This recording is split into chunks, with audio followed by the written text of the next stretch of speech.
Good morning, brethren. When I say good morning, it's good morning when I'm recording this. Of course, you may be watching it in the afternoon or the evening, but whatever time you're watching it, I hope you're well.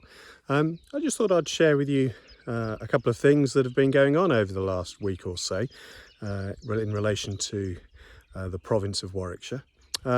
Last weekend, 15 acting officers, including myself, and some of the assistant provincial grand masters and others, all took a trip up to Aberdeen. Aberdeen, why did we go to Aberdeen? Well, we went for several reasons. Firstly, we were there to visit the Lodge of Aberdeen number 1 TER, T-E-R. That stood for tertiary. We only discovered that when we got there. It was a bit of a story apparently when the Grand Lodge of Scotland decided to rename the lodges or renumber the lodges. 3 of the lodges couldn't agree who was the oldest, so they came up with a wonderful Masonic example of diplomacy, and they called them all number 1. So there's lodge number 1, lodge number 1 by, and lodge number 1 ter, by being the second and ter being the third. So we were there to help celebrate with the Lodge of Aberdeen number 1 ter, the rededication of their mark book. Now, what's a mark book? The mark book was a list of names of every brother that has ever been a member of that lodge, and it dated back to 1670. So we were there to celebrate the 350th anniversary of that, and it was a rededication of the mark book, obviously a little delayed because of COVID. And it was presided over by the Grand Master Mason of Scotland, Most Worshipful Brother Ramsay McGee. A wonderful man, such a raconteur, brilliant orator, and he conducted the most impressive of all ceremonies. It really was.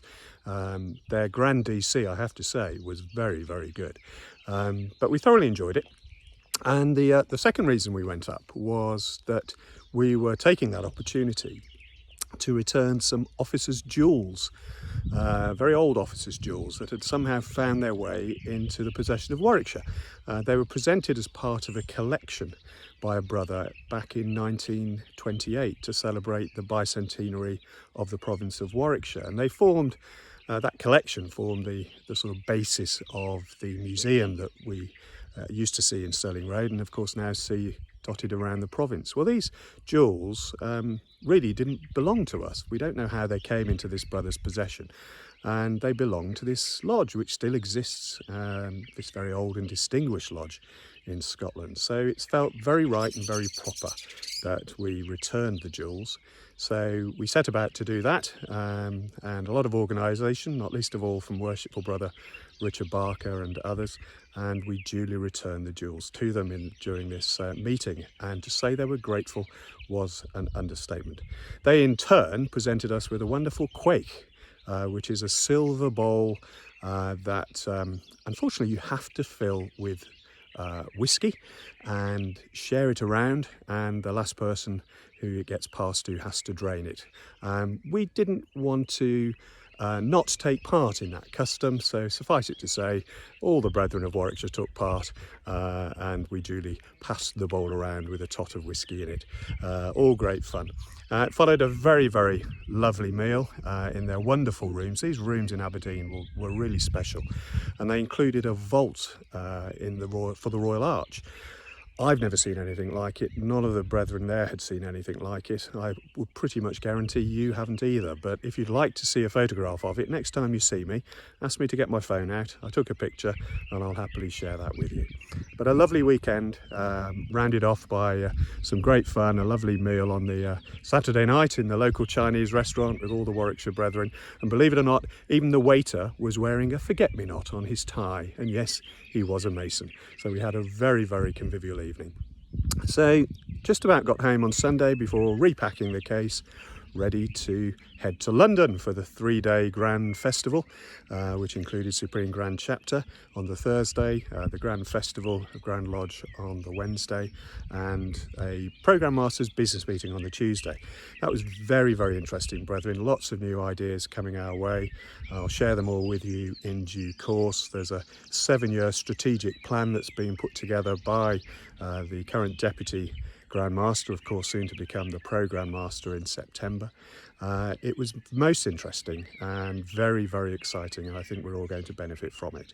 That was followed by a splendid meal at the Old Hall at Lincoln's Inn. Again, I've got photos if you'd like to see them. I say, what a venue. I mean, it really is breathtaking, and perhaps the best testimony to that is the room was spotted by the producers of the Harry Potter films as it was the dining room of Hogwarts.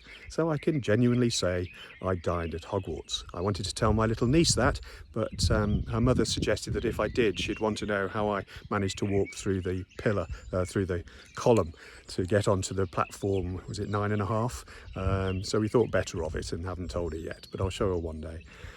Grand Lodge was its usual wonderful day. We had a meeting in the morning with the other Provincial Grand Masters and District Grand Masters and Grand Superintendents. That meeting's a bit of a forum for us all to give our opinions on things that are happening and things that we think ought to happen.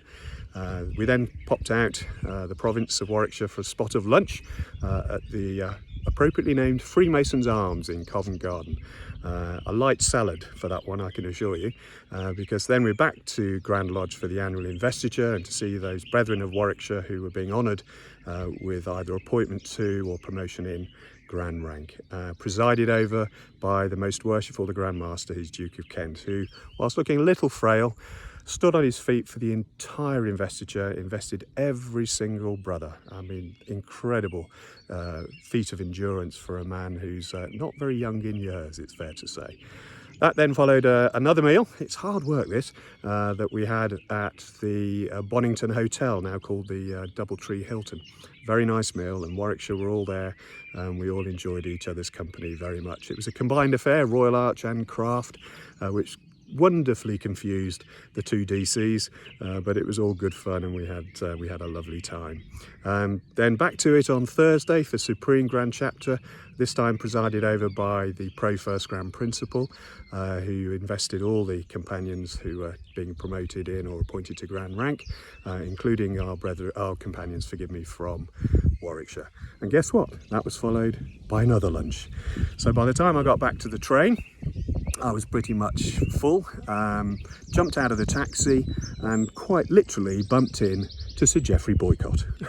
It really was the end to a superb trip.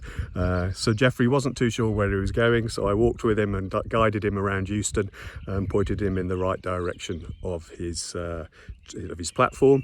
He was very grateful because he actually sent me a Twitter note as a thank you. So I can honestly say I've been tweeted by Sir Geoffrey Boycott. Really, really surreal experience. But anyway, it was a wonderful time. Next up, Provincial Grand Chapter and Provincial Grand Lodge on the 12th of May. I hope you're all looking forward to that. I really am. I hope it's going to be a splendid affair. Lots of planning is taking place. Both the secretariats are working very, very hard behind the scenes to make sure it runs as smoothly as it possibly can. So I hope to see as many of you there as possible. And in the meantime, as always, brethren and companions, stay safe. And I look forward to your company again very soon. Bye-bye.